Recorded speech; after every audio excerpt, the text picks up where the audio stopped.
హరి ఓం. శ్రీమాత్రే నమ. లలితా సహస్రనామ పారాయణలో భాగంగా ఈరోజు అమ్మవారి నామం 243వ నామం, 8 అక్షరాల నామం చారుచంద్ర కళాధర. ఈ నామంతో అమ్మవారికి నమస్కారం చేసుకున్నప్పుడు ఓం చారుచంద్ర కళాధరాయై నమః అని చెప్పుకోవాలి. చారుచంద్ర కళాధర అంటే అర్థం అందమైనటువంటి చంద్రుని యొక్క కళని ధరించినది అని అర్థం. ఇప్పటిదాకా అమ్మవారి రూపం చెప్పుకున్నాం, చారు రూప.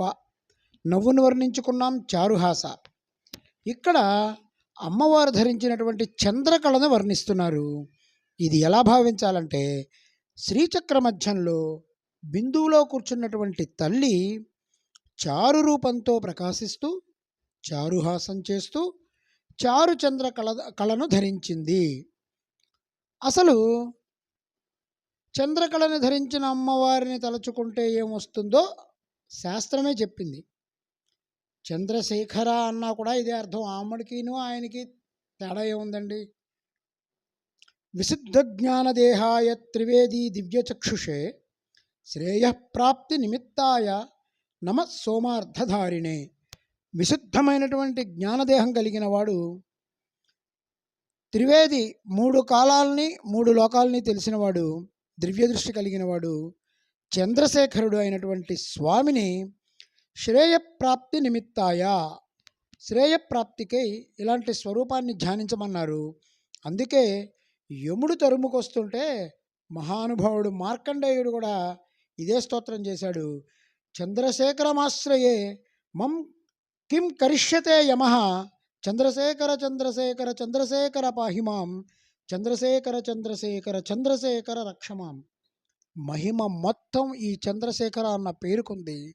ఈ నామను అనుకుంటే చాలు అమృతత్వం, సౌమ్యం, విశుద్ధమైనటువంటి జ్ఞానస్వరూపం, ఆనంద స్వరూపం కనబడుతుంది. ఆ జ్ఞానం, ఆనందం రెండూ కలిసినటువంటి లక్షణమే చంద్రకళ. అమ్మ దీన్ని ధరించి ఉన్నది.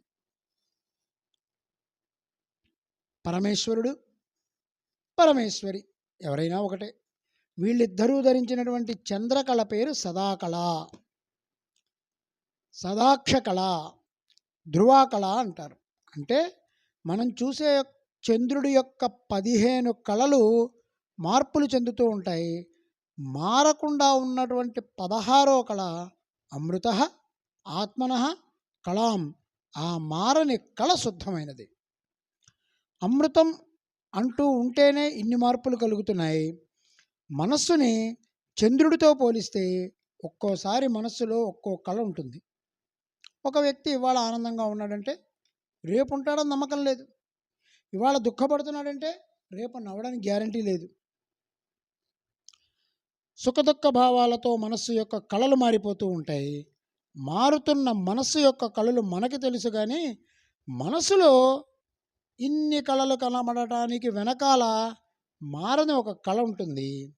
అది ఆత్మస్వరూపమైనటువంటి పరమాత్మ.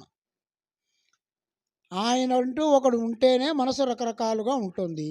కనుక మార్పులన్నీ మనస్సు అనేటువంటి చంద్రుడికే, కానీ దానికి మూలమైనటువంటి ఆత్మ అనే చంద్రునికి లేదు. మారుతున్న మనస్సు అనేక కళలను చూస్తున్నాం. మారని ఆ లోపల ఉన్న పరమాత్మ కళ, చంద్రకళని చూడాలి. అది చూస్తే అసలు మన మనసులో ఇన్ని మార్పులే ఉండవు. ఎప్పుడూ ఒకేలా ఉంటాం. ఏదైనటువంటి సమాన స్థితి, సుఖ దుఃఖాలకు లొంగనటువంటి స్థితి, అట్లాగే రాగద్వేషాలకు అతీతమైనటువంటి స్థితి. ఆ స్థితి అంత తేలిగ్గా రాదు కదా. అమ్మని నమ్ముకుంటే ఆ స్థితికి మనల్ని అమ్మ కూర్చోబెడుతుంది.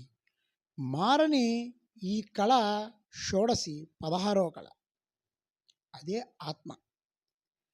ఆ సాదాక్ష అనేటువంటి కళే అమ్మవారి యొక్క శిరస్సు మీద ఉంటుంది. ఆ చంద్రశేఖరులు మాత్రమే మనకి ముక్తినివ్వగలరు. అమృతస్వరూపమైనటువంటి ఆ రూపమే శాశ్వతత్వాన్ని, ఆనందాన్ని, జ్ఞానాన్ని, ఈ మూడింటిని చెప్పేటువంటి కళ. చంద్రశేఖరుడు అంటే శాశ్వతమైనవాడు, జ్ఞానస్వరూపుడు, ఆనందస్వరూపుడు. ఇవే ఈ నామంలో డూలు తీసేసి స్త్రీగా చెప్తే ఆవిడ చంద్రశేఖరి చారుచంద్ర కళాధర. అమ్మ పురుష రూపం ధరిస్తే అయ్య, స్త్రీ రూపం ధరిస్తే అమ్మ. అర్ధనారీశ్వర తత్వం. వారిద్దరికీ వేరే ఉంది చెప్పండి.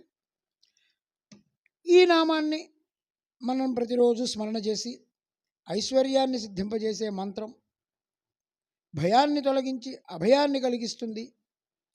జ్ఞాపక శక్తిని, ఆలోచనా శక్తిని బాగా పెంచుతుంది. శశికళ అనే భక్తురాలకి స్వప్నంలో దర్శనమించి ఆమెకు కాబోయే వరుడు సుదర్శనుడు గురించి ఆ తల్లి ఆవిడకి సూచించింది. అంటే ఈ నామాన్ని మనం గనక జపిస్తూ ఉంటే శశికళలకు ఆధారమైనటువంటిదిగా దీన్ని మనం వర్ణించుకోవచ్చు. పెళ్లి సంబంధాలు చూస్తున్న వారు ఈ నామజపం చేయడం వల్ల త్వరగా మంచి సంబంధం కుదురుతుంది. ఆ తల్లి సమీపంలో తరగని చంద్రకళలాగా తరగని సంపదని, సంతోషాన్ని మనకు కలిగిస్తుంది. ఓం ఐం హ్రీం శ్రీం చారుచంద్ర కళాధరాయే నమః. ఓం శ్రీమాత్రే నమః. ఓం శ్రీ మహారాజ్ఞే నమః. శ్రీమత్ సింహాసనేశ్వర్యే నమః.